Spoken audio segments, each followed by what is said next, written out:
Hello my dear food lovers, welcome to quality eats. నా channel subscribe చేసుకుని నన్ను encourage చేస్తున్నందుకు చాలా థ్యాంక్స్ అండి. ఈరోజు మన రెసిపీ సౌత్ ఇండియాలో అందరికీ ఎంతో ఇష్టమైన సాంబార్.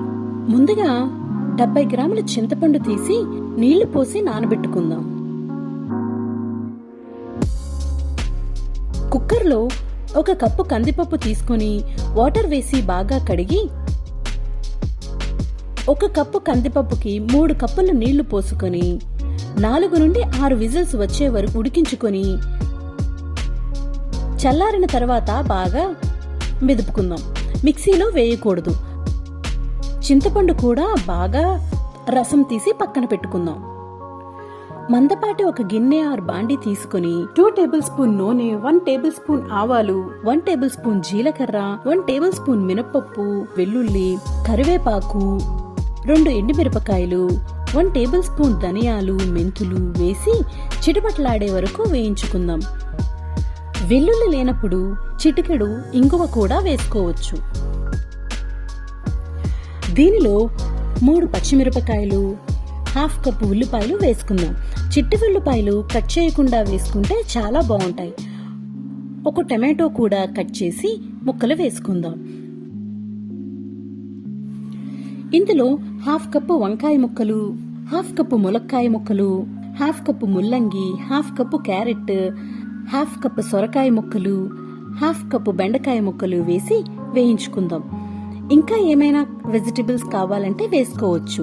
దీనిలో 1 టేబుల్ స్పూన్ పసుపు, రుచికి సరిపడా ఉప్పు కూడా వేసుకుని కలుపుకుందాం.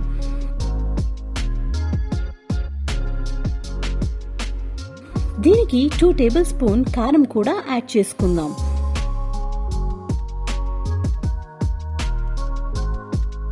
దీన్ని మూత పెట్టుకుని 4 నుంచి 6 నిమిషాలు ఉడకనిద్దాం. కూరగాయలు అన్నీ బాగా ఉడికిన తరువాత తీసి పెట్టుకున్న చింతపండు పులుసు, ఉడికించి పెట్టుకున్న కందిపప్పు కూడా వేసుకుని బాగా కలుపుకుందాం.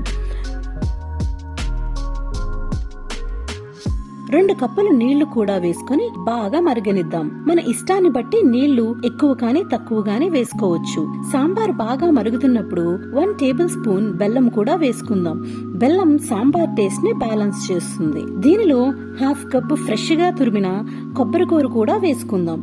సాంబార్ బాగా మరిగి 70% వచ్చిన తరువాత కొత్తిమీర, సాంబార్ పౌడర్ కూడా వేసుకుని స్టవ్ ఆఫ్ చేసుకుందాం. గుమగుమలాడే వేడివేడి సాంబార్ రెడీ.